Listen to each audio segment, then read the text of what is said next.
Hello there and welcome back to Nomida Farm. Today we're back in the garden because I want to show you some of the progress myself and the plants have been making in the past few weeks. I will also talk about some of the failures that I have experienced in the vegetable garden, so make sure to stick around and you can learn how to avoid these mistakes. We started with direct sowing our first seeds in November when we had finished the first plant beds. For the first sowing, we chose a variety called Dulce de Fuentes. It's an onion variety for winter sowing. But so far, if I look around in the garden, I can't see any onions that have sprouted within the past 3 months. So I've given up hope a little bit. The onions should actually be sprouting right in front of me and behind me, but there's nothing to be seen. So that's maybe one of my first failures. I did not do a germination probe of the seeds, so I just tried my luck and apparently I didn't have much. I also transplanted some of Wintereisen spinach into the plant beds in November. That's a spinach variety that's actually made for winter, and those guys performed amazingly. I've already had my first small harvest of spinach and it was delicious. In November we also transplanted some beans. It's a variety called Golden Sweet, and they have actually also survived the winter and they're now already flowering. And there's already a few fruits on them. They're very small, but they're really starting to get going now.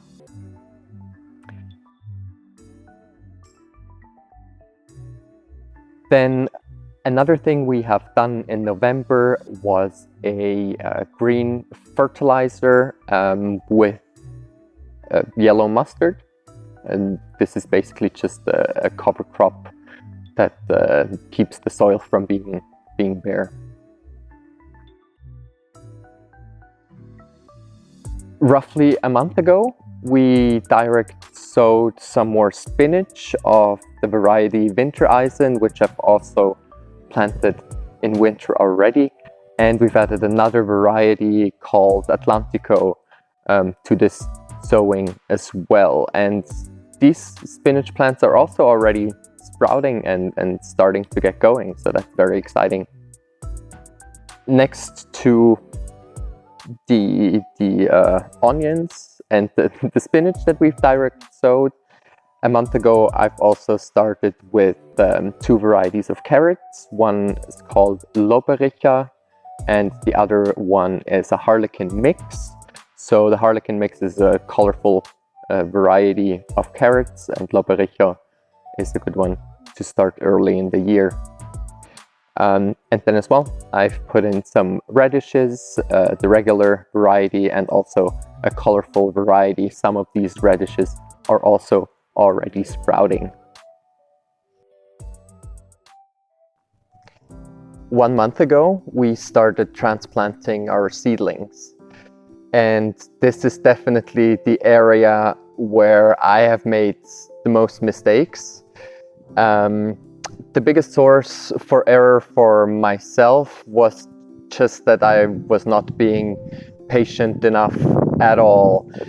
And I feel like this might be a general problem also with society. We are so used to this instant gratification nowadays with the swiping and the notifications and all that kind of stuff, that we just want this immediate feedback. And with nature, you just can't really speed certain things up. Some things just take as long as they take, and it's a nice lesson, you know, to slow down and just really be more connected to nature and understand that certain things take time until they're good.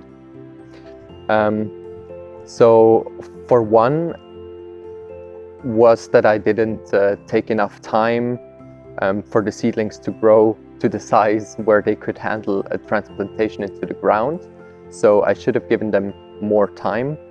And another one was to not have given the seedlings enough time to adjust to the conditions outside of the nursery. So I should have conditioned the seedlings. So that means to basically move them from the nursery out into the real world conditions for a little bit of time, and then extend that time a bit longer every day so that they get used to the new outdoor conditions.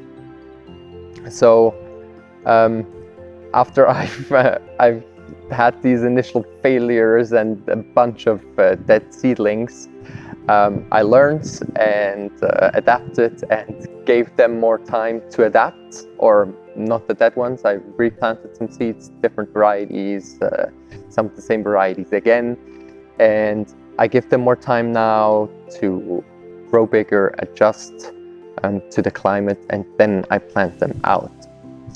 But we've transplanted a few varieties from the cabbage family, which are actually feeling quite well here in the plant beds. We transplanted a pointy red cabbage called Tinti. We have a Bullenherz cabbage.